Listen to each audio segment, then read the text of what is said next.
Hey guys, it's Jay here. I'm taking this on my Mac. I've never used the camera on it before, but I wanted to make a video of my Lightsworn deck that I took to locals today, and it was really fun. I haven't played a deck in a long time, so I played this deck that I mean, I made it more meta-like, I guess, for the format, but it's still obviously a tier 2, tier 3 deck, so it's not something I would take to a regular basis, but I've been using at locals recently. And I figured I'd show it to you guys, so enjoy. I used this at a 3-round tournament. I played against Dragons the first round, lost. Then I beat Mermail and Lightsworn. So yeah, 3 JD. Oh fuck, I gotta do it backwards. Here we go, 3 JD. Obviously very good card. It's the best card of the deck, so. Do Necro Gardener. Please play 3. Don't ever play less than 3. It's the best card. Other than just, I don't know. It's really good. I mean, you have to negate a Vex, and one of the reasons this deck was like unplayable for literally about 2 months or 2 years. Sorry, was because this card went to 1 and 2, and now it's at 3. So, I mean, one reason it was so good is Necro Gardener was able to negate effects for letting you reuse Lightsworns because they're sometimes small. 3 Lumina, Lightsworn Summoner, beautiful German, super luminous. I don't think the quality on this camera is that amazing, but oh well. So you guys can't see the full beauty of this unless you're with me. But Lumina, obviously, really good. You have to run 3, and again, Light Necro Garden. I mean, this deck was basically unplayable, but for some reason, 1 Lumina was okay. I topped a regional with 1 Lumina in my deck, so, it wasn't that unplayable, but it then went to 2, then went to 3, and now it's just awesome, So you can pretty much play the deck at full power now. You put 3 JD, 3 Light Lumina. If they ever put charge back to 2 or 3, oh shit, son. 2 Celestial Lightsworn Angel, really good again. I always try to play at least 1 or 2. I think I played this 1 local, like last round I only played 1, but I put 2 again, because the one reason this card used to suck was Starlight Road. Stupid shit like pulling the rug. There wasn't a lot of stuff you could just hit with 2 cards with. There were a lot of chainable traps. Bottomless is seeing less play. Fetus Chain is seeing less play. Obviously, there's still Valor and Breakthrough Skill. But I mean, if you're playing against Evil Swarm, this card is just ridiculous. There's like no outs to this thing. I mean, if they don't main Valor, they're probably screwed. If you get this against an Ophion, that's pretty good for you. It's a cool card. 2 Lilo. There's no reason to play 3 right now. There's not a lot of spell traps, so it's Lila. It's a good Lightsworn to have. 2 open first. Celestials are open first. But these I run commons of and rares. 2 Rika, 2 Wolf. 2 Wolf. 3 is way too much. The card is obviously if you draw it's terrible. If you mill, it's great. It's just when I play Lightsworn, I try to make it as consistent as possible, even though it's normally not a really consistent deck. But I want to, there's certain cards you want to play 1 or 2 and 3 of, and a lot of them you play 2 of right now, or 1. And these are ones you pretty much have to play at 2. There's no reason to play 3 Reiko. There's no reason to play 3 Wolf. I'd even play 1 Wolf if I could, honestly. I mean, I don't love the card that much, but 21 is pretty big right now, so that would really help. And then Raikou, again, a good out to Ophion, but other than that, Raikou is just kind of okay. It's not really that good right now, but you have to play at least 1 or 2 copies. Then Honest is the only card in my deck I don't think I ever actually got to play tonight, or draw. I mean, I didn't play Gores. I drew Gores, though. So I got the Ghost Honest, I got the French Gores, and then I got this German-ass Aaron. Oh, beautiful stuff. But Aaron's alright, I guess. It's a cool card. It's really good against Mermails. Get rid of Lynn, all that kind of shit. Thunder King, I played 1 copy. I was starting the second when I drop it. I don't really want to have multiples of this card. So, I mean, it's okay against most decks right now. But it's not amazing. So, it's just decent, I guess. There really aren't better cards to run, honestly. I wanted to run 41, so I ran that. Play Spreader Zombie. This card is very important. There's a lot of different things you can do and tricks with this card. Glow Up Bulb was obviously very good when you had this card too, or when you played this deck before. Play Spreader Zombie allows you to do a lot of things. Obviously, Raikou and this card, Bacon Saver. is level 2. So you can either exceed, you can synchro, you can, level 2 makes a lot of things. You can play with 3, 3, and 2 to make it 8, 3, 4, and 2 to make it 9. This card gives you a lot of options. Now, obviously, if you use this card, you're going to have to waste a lot of resources to get out some exceed or synchro, but it's very important to have in the deck. I've definitely not play this deck without this card. Make it saver.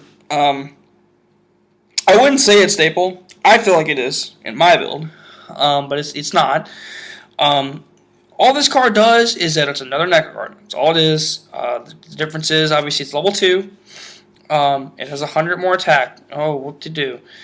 But it's a 4 Necker card. You during the battle phase, like what it says, during the player's battle step, while an attack is occurring, you can banish this card from your graveyard, negate the attack. The reason you only play 1 is it says it's once per duel, so you only use 1. But it's a cool card. So unfortunately, yeah, you can't necro it, so you can't levier it, let it go to the grave, and use it again. No, you can't do that shit. Sorry. One Cephalon, the Ultimate Time Lord. There's a couple reasons I run this card. One is obviously it's 4,000. That's huge. It gets over like everything. It crashes with Obelisk, I guess. Whatever. I've never even had to play against Obelisk yet, but whatever. Anyway, 4,000 is huge. If you drop in him a Judgment Dragon, you're probably going to win the game. He's kind of a weird cost. You have to have 10 or more monsters to summon him, which is kind of steep, but oh well. The weird effect is you can add a level 8 or higher fairy from your grave and you summon them and you make them 4,000. But you don't really make any because you don't play Christia and Celestia's level 5. So mainly he's just there for 4,000, and also because of this. I don't use Phantom for Cephalon very often, but the reason I use Phantom of Chaos is because what I'll explain in the extra or side deck is that I play Eradicator. So this card allows me to copy Judgment Dragon or Cephalon or Gores, and that's 8 different ways to make an Eradicator target with this guy. So he's really cool, and he was always kind of cool, especially because he's a 4th Judgment Dragon, he's a 4th Lumina, he's a 3rd Lumina or Lila. He's just pretty, he's okay. But he's got some really cool tricks with him. He's level 4, so you can obviously exceed with Wolf or Lila, whatever, but the fact that he's dark is important. Now, I probably would not play this card if Eradicator was not good right now. One Jane. Jane is a one of Lightsworn that you want to run of, such as Gareth and Arceus. Gareth is different. You can run 2 Gareth, but I like 1. Obviously, still the best first turn play in Lightsworn is Lumina Gareth. It's always probably going to be the best first turn play in Lightsworn. There are times where Lumina Arceus is very good too. Arceus is pretty decent right now. Dragons can't kill your stuff with Draco Sack.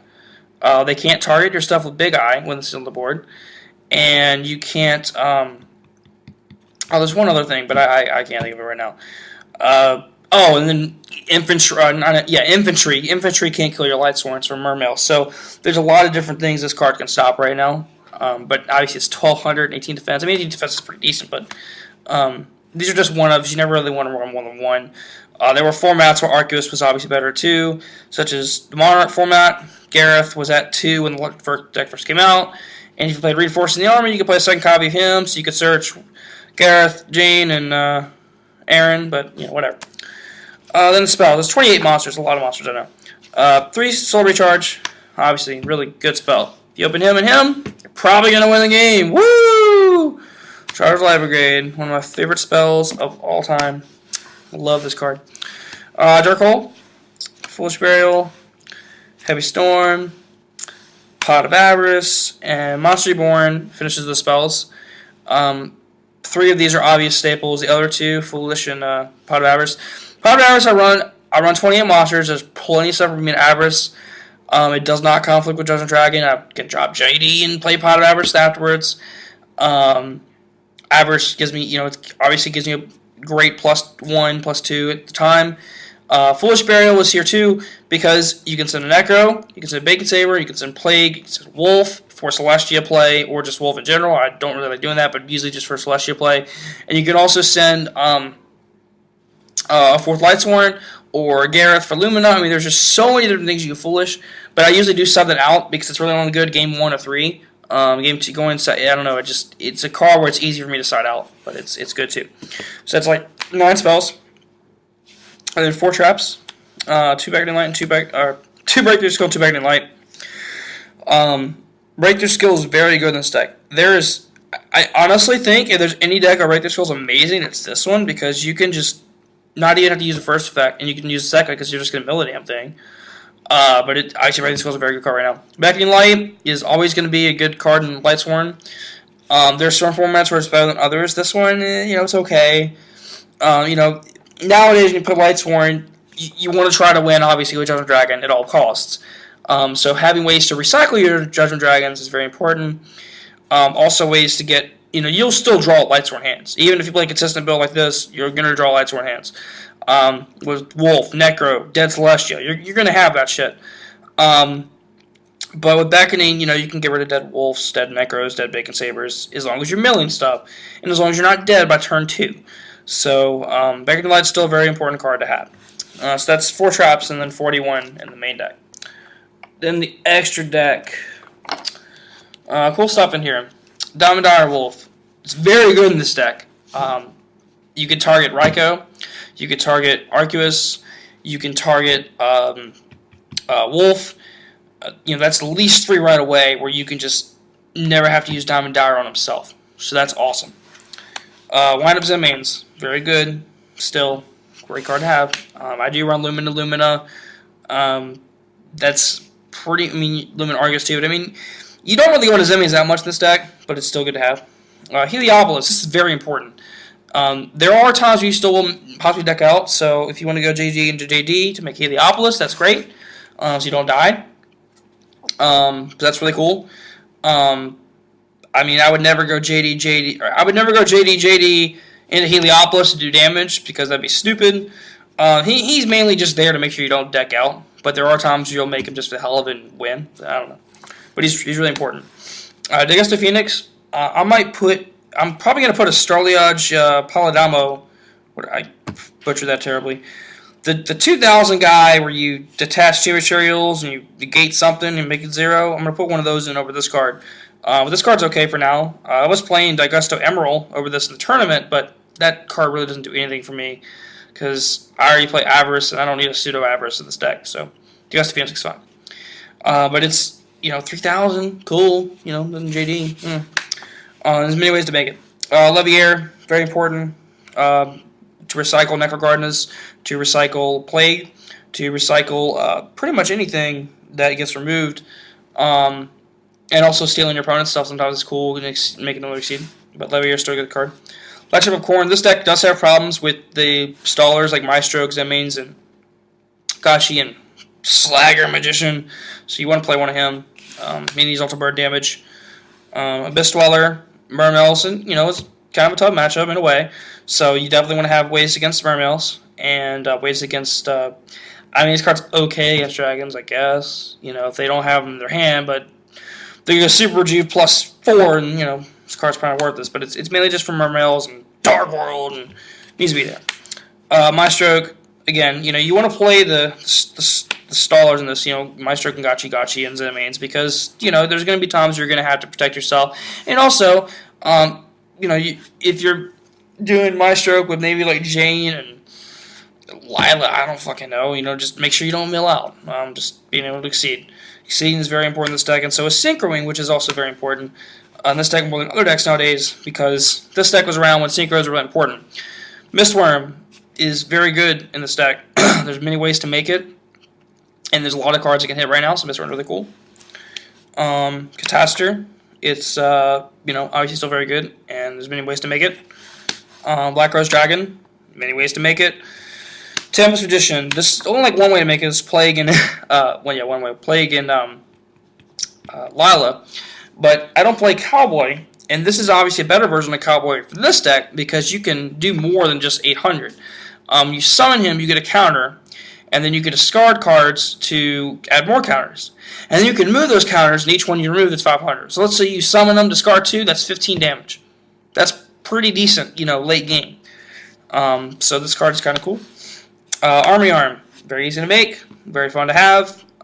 It's a good card. So And then Crimson Blade are probably the best level 8 in the game right now, in the extra deck at least.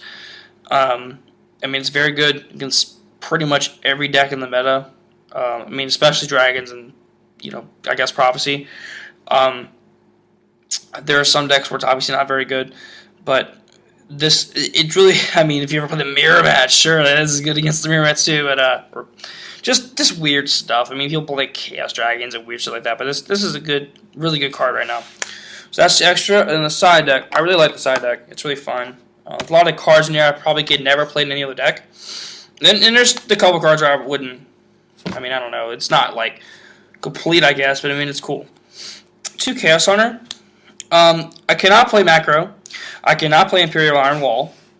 So I need to play something to stop dragons, and this is the best way I can do it. There are 2 different reasons for this. One, you can discard dead cards to summon them. I mean, if you have to discard a good card to summon them, big fucking deal. But obviously, he's good against that deck. He's good against Prophecy. He's 2,500, which allows you to do this, which is a really good card right now. Holy shit, And that's what I'm saying about the Phantom of Chaos, too. I have 2 Chaos Hunters, Gores, and the Phantom of Chaos. People are playing this card with, like, 2 targets.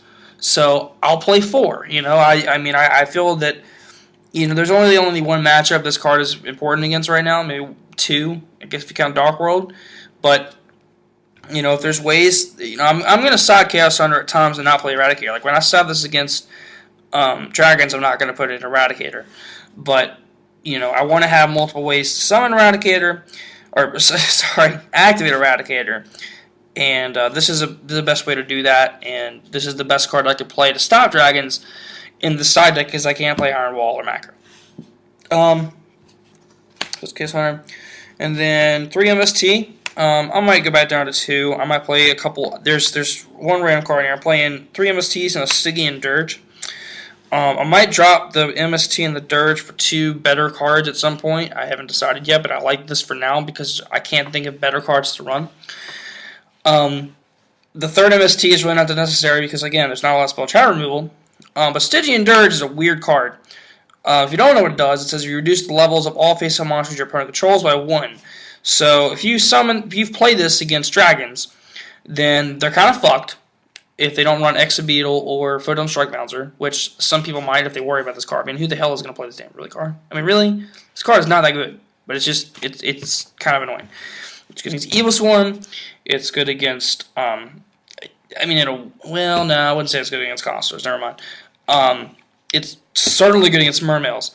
In general, the card it's a really cool card. But I wouldn't suggest running it on a regular basis. So I don't know. And then the rest of it is traps. 3 Threatening Roar. You could run 2, but I would definitely max this. I mean, it doesn't really matter if you run Threatening Roar Wabaku. I've always kind of been a fan of Threatening Roar instead of Wabaku. There really has ever been no difference, but I guess you could run Wabaku in this deck if you want to resolve Raikou, and not have to flip it yourself, I guess. But I like Threatening Roar. I just do. I don't know. And also, I only run commons, but I can run supers or dual leagues of them. So, but yeah, Threatening Roar is a good card right now for dragons and for Evilswarm too. Evilswarm can OTK. I don't think a lot of people realize that Evilswarm can just go off.